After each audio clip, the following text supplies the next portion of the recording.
It's really lovely to be here with all these extraordinarily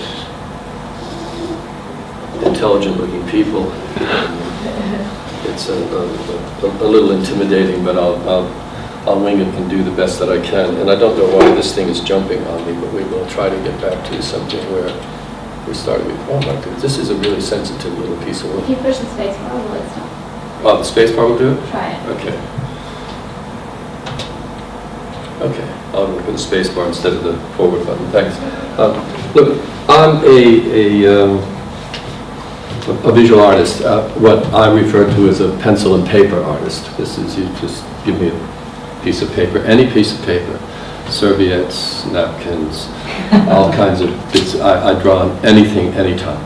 And a pencil or a biro or anything, and put me in a corner, and I'm just the happiest person you can imagine. I love it.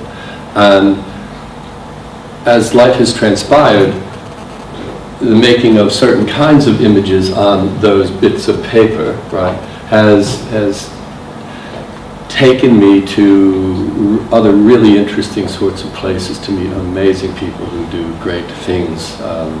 And testament to that is Rama Mani over here. So had it not been for a piece of paper and a pencil somewhere, 40 years ago, I would not have met Rama. So I'm very grateful to that piece of paper and pencil for having done that.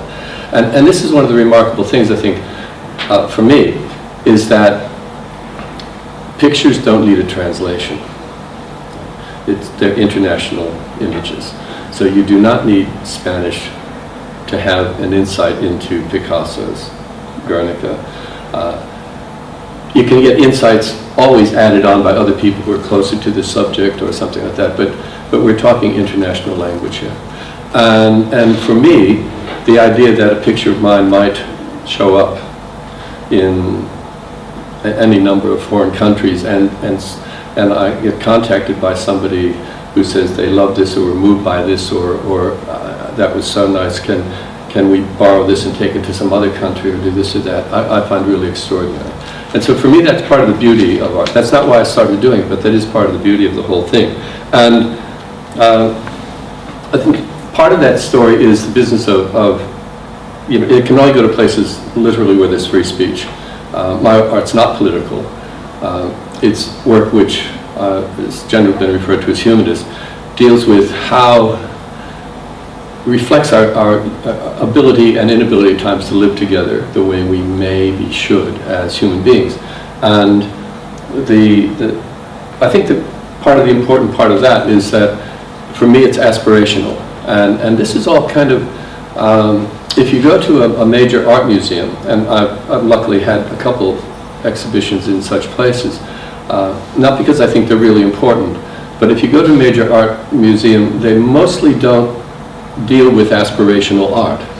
It's dealing with art which is often sanctioned by larger institutions, art which has higher prices, art which is sometimes seen as commodity, art in which reputations are built out of commercial galleries and links to museums and large collectors.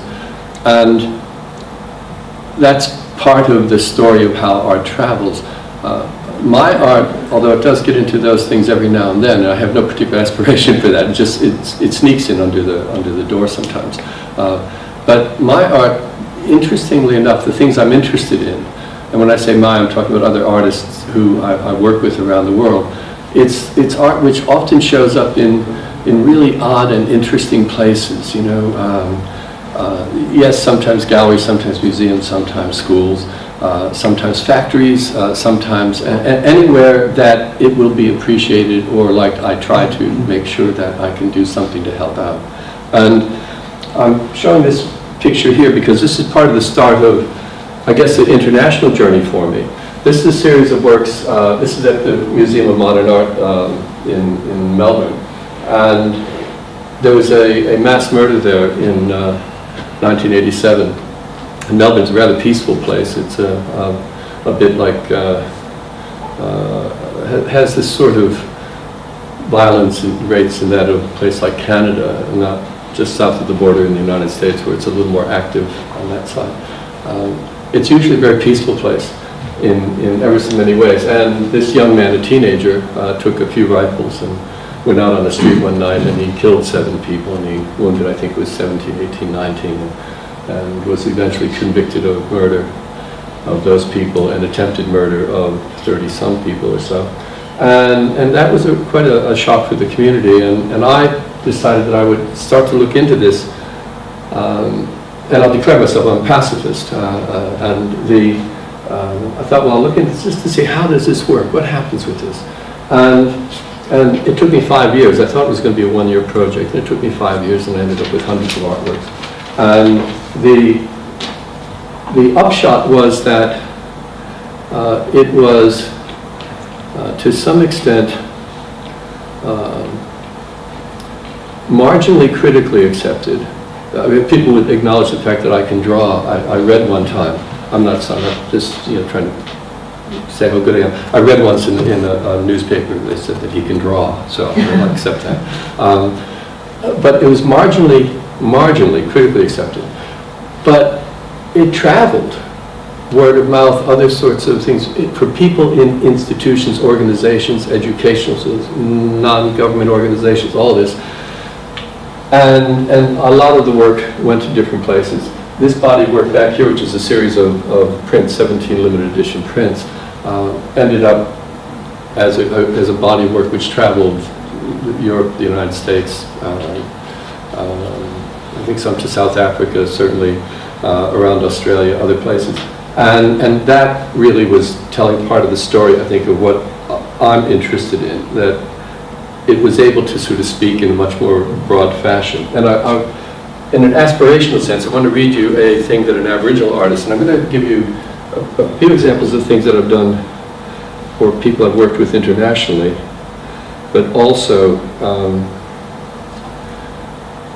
then to focus on 2 things. One is a bit of work with related to indigenous communities in Australia, and with Guernica, as Rama had said. I'm going to read something by an Aboriginal artist in Australia, whose name is Gordon Bennett, and I very much share Gordon's perspective on this.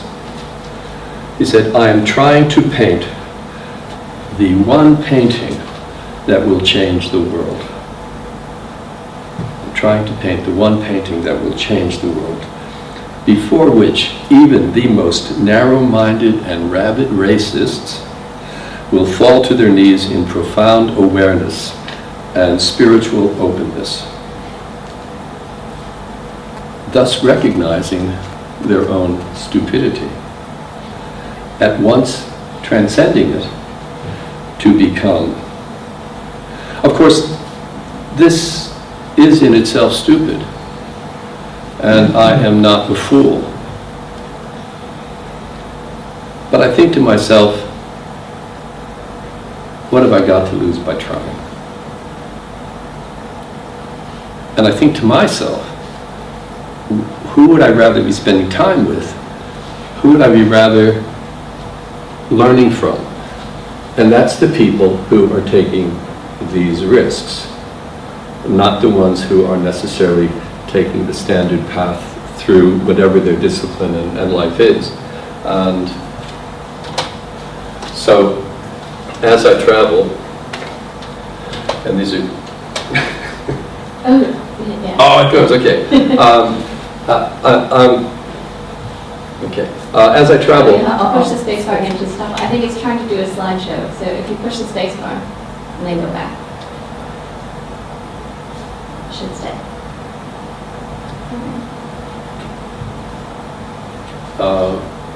Why did Rama's work and mine didn't? Because she's special.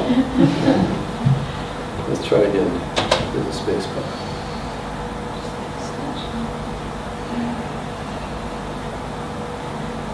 Let's see. My travels have taken me a lot of really, really interesting places, and this is 2 of them.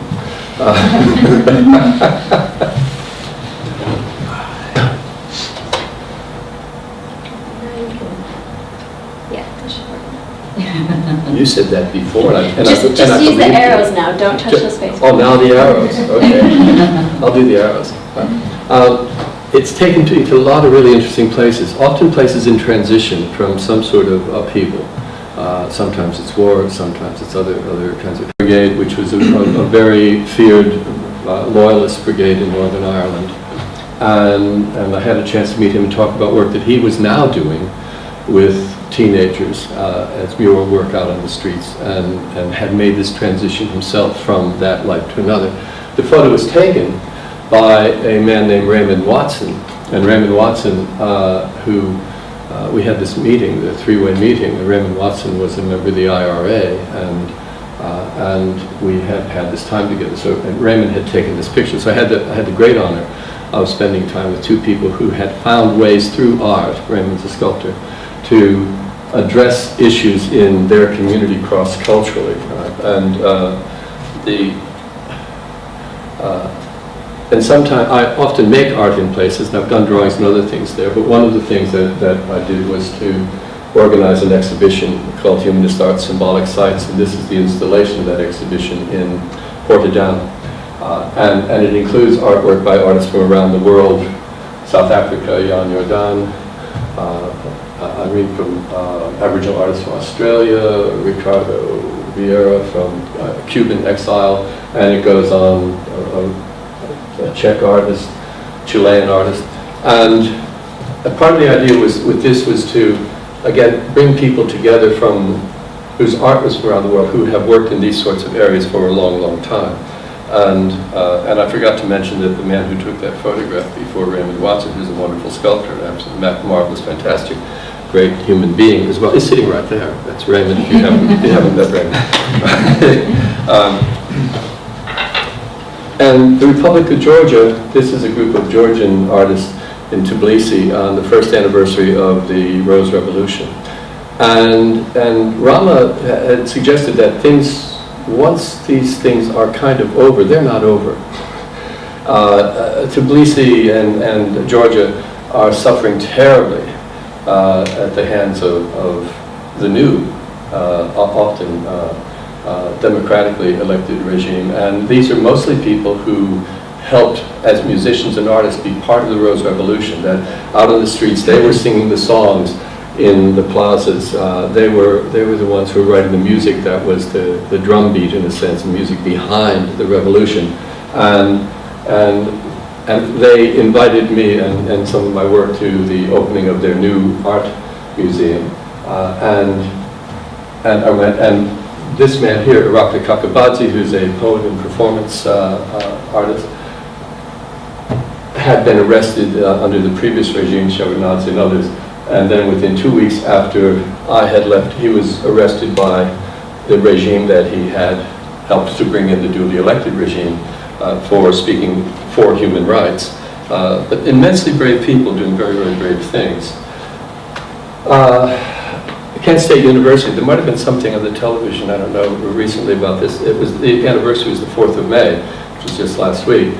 And this is a sculpture at Kent State University. Does anyone, how many people know the story of what happened at Kent State University? Something? Okay. During the Vietnam War, there were student protests on campuses all over, and Kent State University, which is in Ohio, there was a protest there, and they brought in the National Guard, and and a number of students were killed. And it was the first time that American citizens had been killed by American forces in the history of the United States. And I show this because this is the remaining evidence. It's a bullet hole, one of the bullet holes from many rounds of high-powered ammunition that went off on the day. But I was invited there as part of the one commemoration.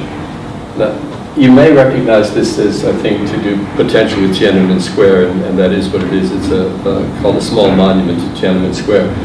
And I work in a variety of media.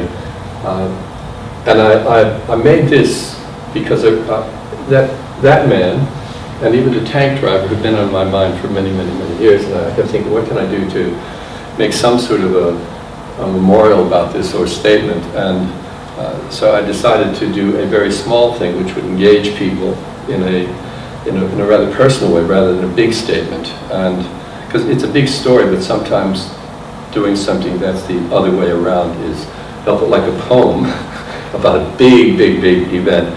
It brings you into this story in a very powerful way. And so this is a very small sculpture, as you can see. It's quite tiny. But one of the charming things I mentioned at the Ashmolean last night that happens is that when it's exhibited, it has a patina on it that they put on bronze sculptures to keep an even sort of color.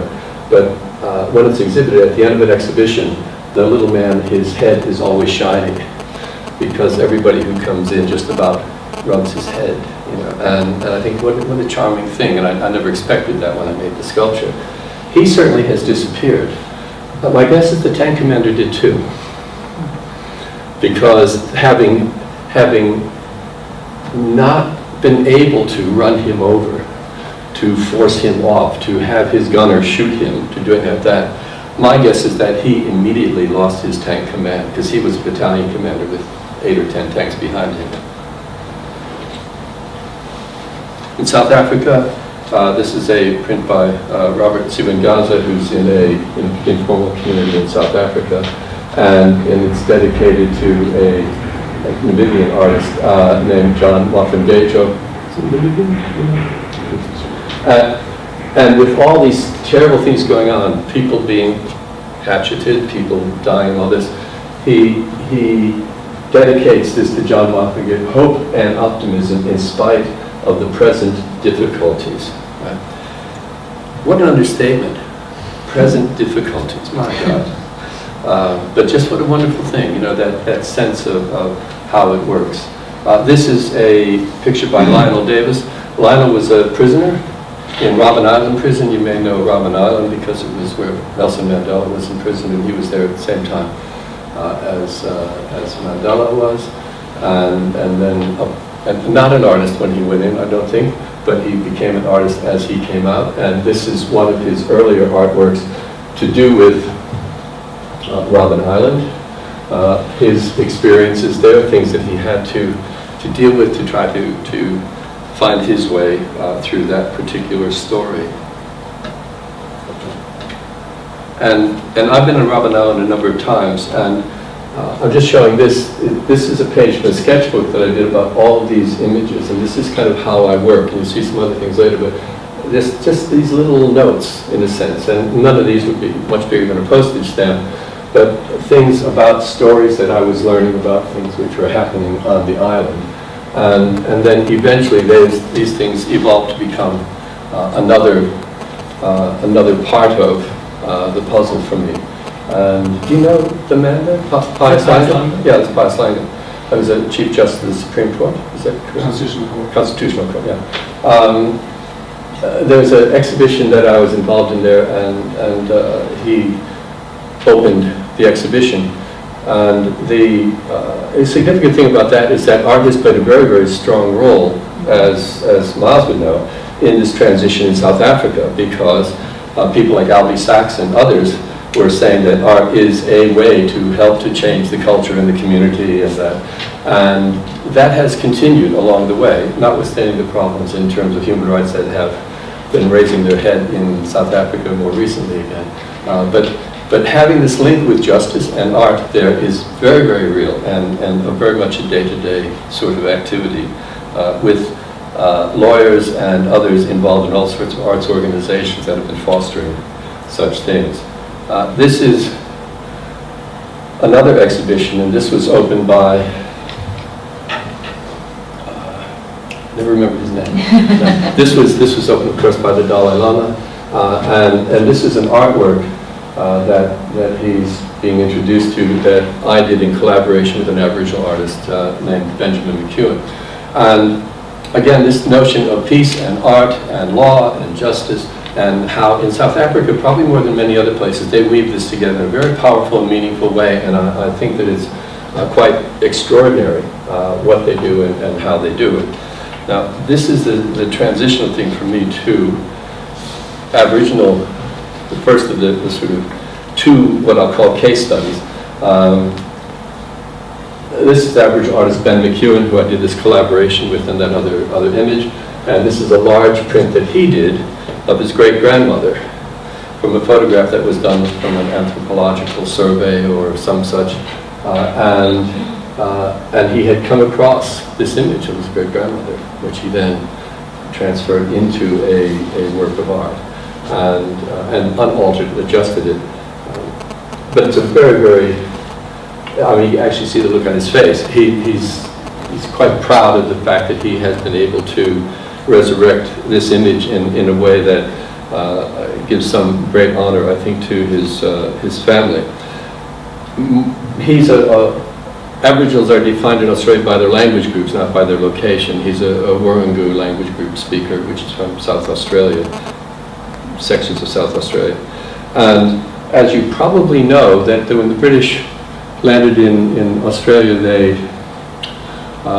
declared doctrine of terra nullius. Do you know that? Is there anyone here who doesn't know that? Because that would be helpful for me to know.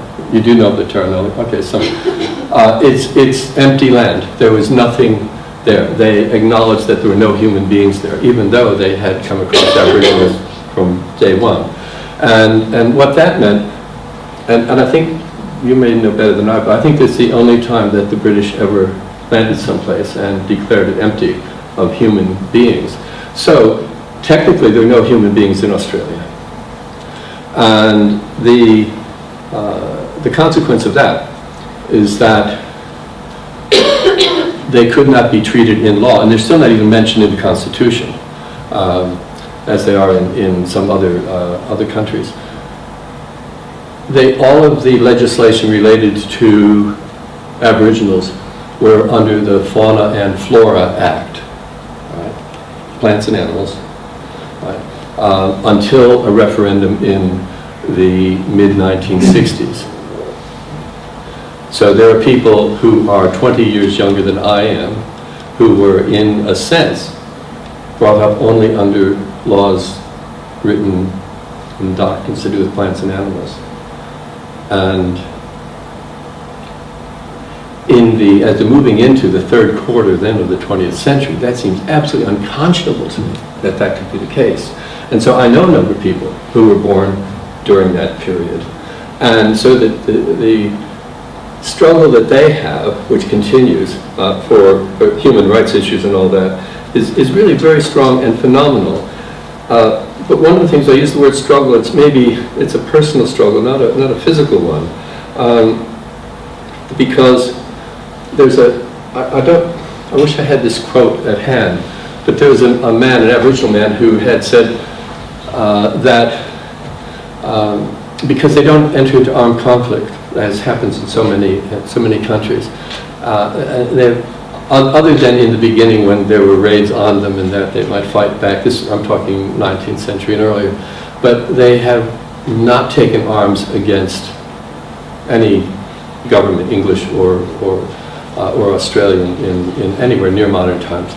And they've negotiated, they've sat back, they've worked hard, they've been encouraging, educating, doing all this, and I have so much admiration for their sense of, I think, ultimate destiny, right, to retrieve so much of what had been lost to them. And this one Aboriginal man had said something to the effect that we are a gentle people. We keep things inside of us. We internalize this violence and things which are around us. And as a gentle people, we don't kill others,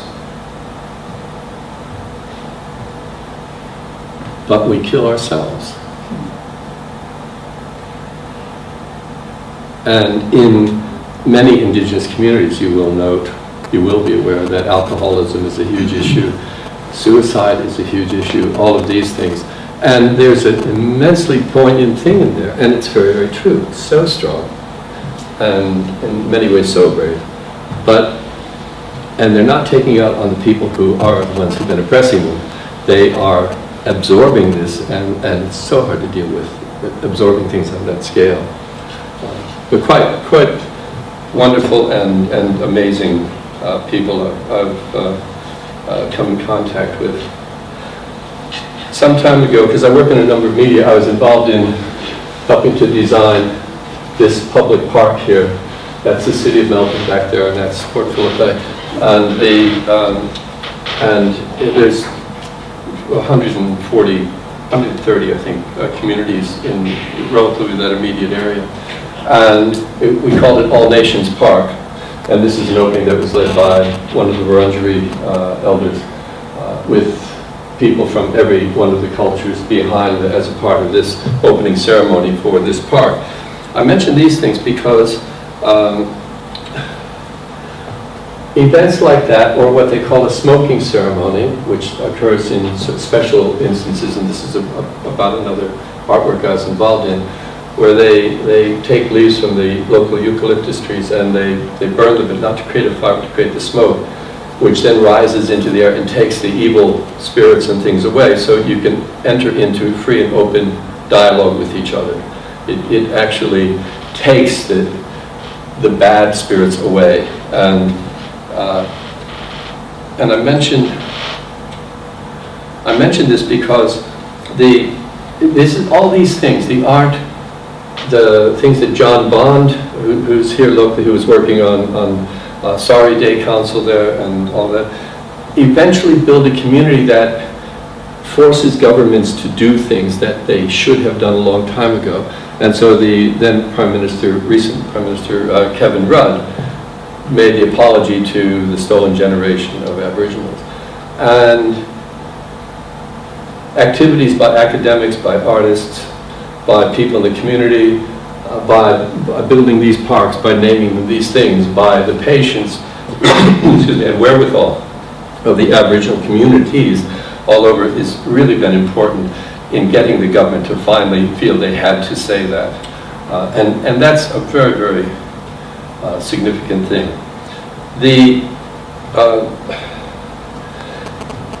Now, it has to be clear, art ain't the salvation for anything, and I think it's really important that what we have is people who are sympathetic and can read it and understand it somehow, but it becomes a part of the dialogue.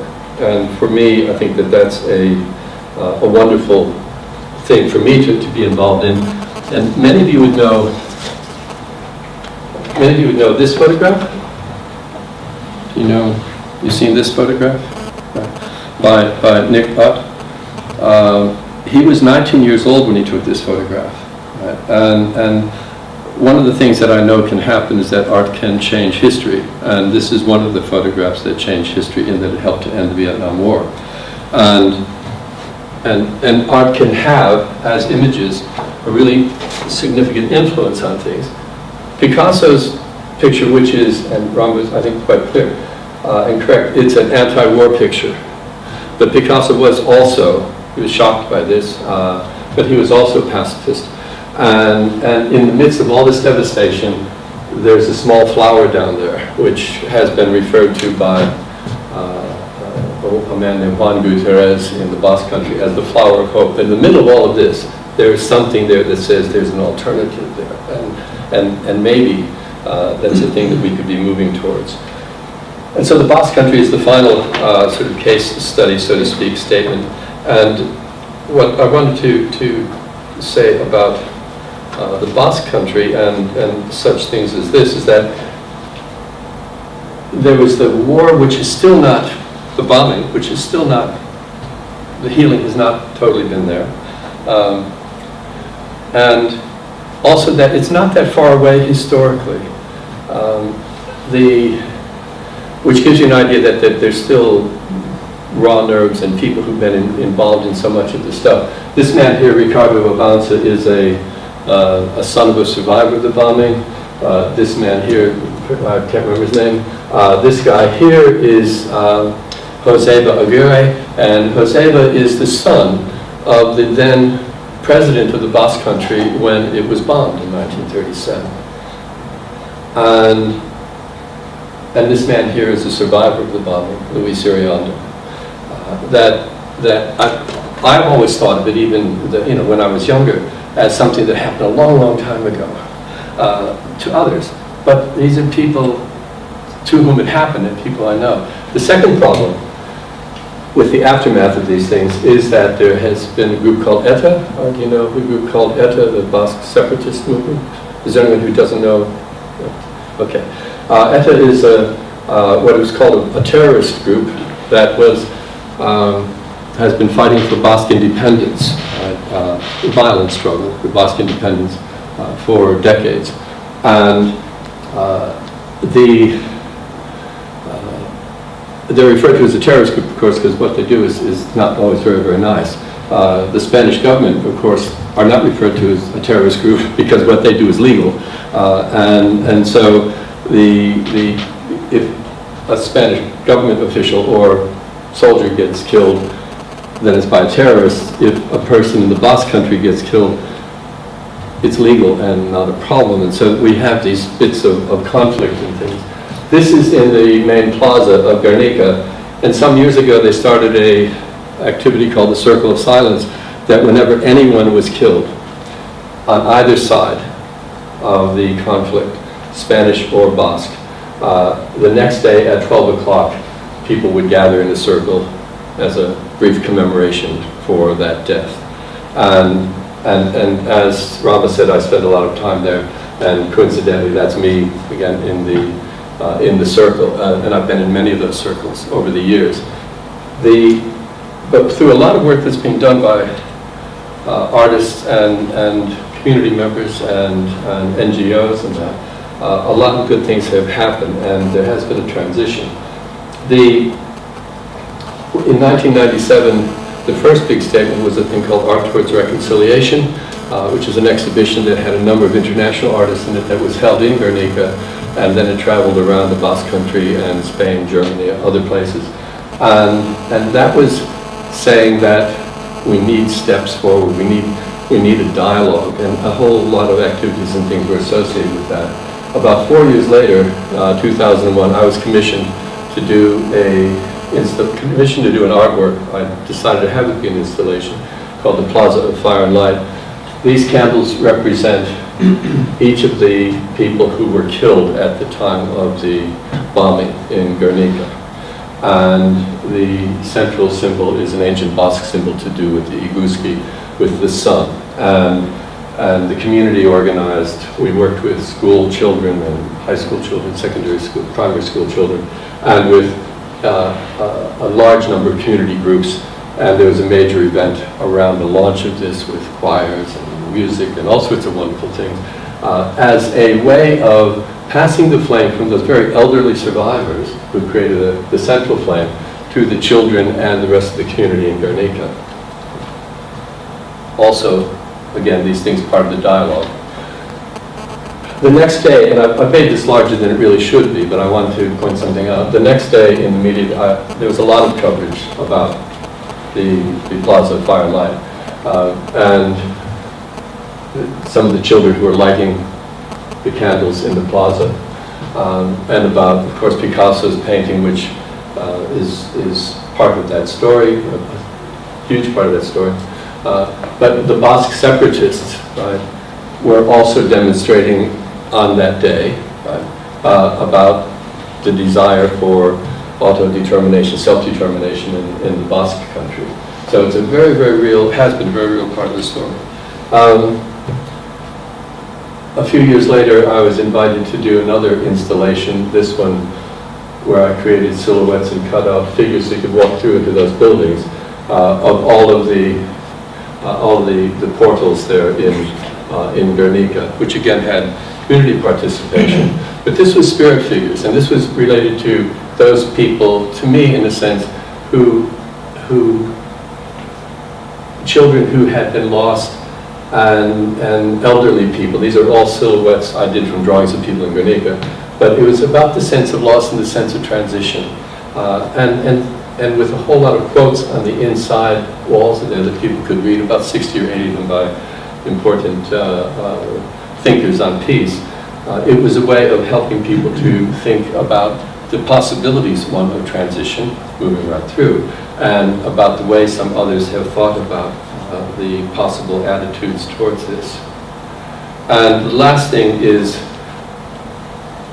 this notion of Picasso's thing being an anti-war picture, and a political picture to a large extent. It was promoted as a political picture.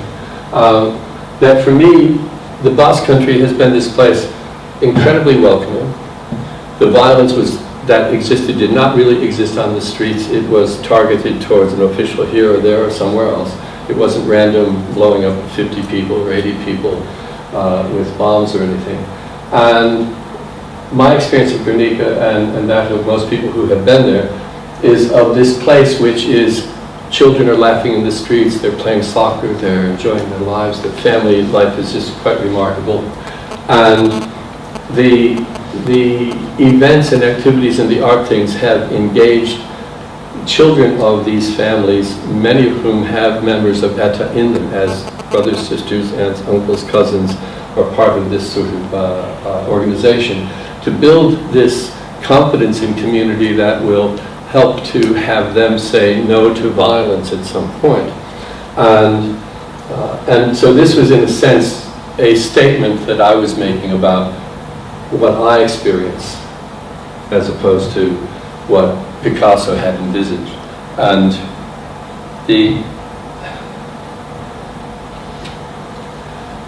I showed this because the banners are there, and it's become a backdrop had become a backdrop for all the civic activities and things. And this one is a activity to do with self-determination. And so as they're gathering, the whole citizenry of Guernica, as they're there gathering, talking about that, there's now this image that deals with peace, with other possibilities, and reminding them of what they have. At least I hope that's what it was partly doing. And in 2010, this is the last image. In 2010, in March, there was a Brussels Declaration, which had international signatories and prominent ones like Desmond Tutu and Mary Robinson and others, that was presented to the EU to seek a ceasefire by the Basque ETA group. And that was in March of 2010. In September, ETA has decided to declare a permanent and general ceasefire. There have been many ceasefires before. They weren't considered permanent nor general. And now this is the longest holding of the ceasefires, and the negotiations continue. It is about building communities' will to get politicians and others to do the right thing. And is art the only thing? No. Is it part of it? It certainly is. There's evidence over and over and over again of how this has worked. And certainly I think that we can tell these stories, and I know Ron is working on books to this effect, but the essence of the thing for me is that art has power.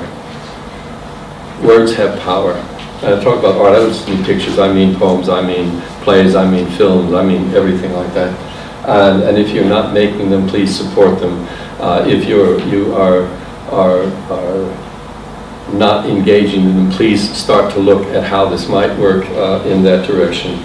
And ensure, because it is important, and it travels, and it doesn't need to have somebody translate it for you. It is right there, right away, and you can carry it with you to other places when you go to remote villages that don't speak even your language. It does have the availability of being accessible, and keep art as part of the conversation. So thank you very much.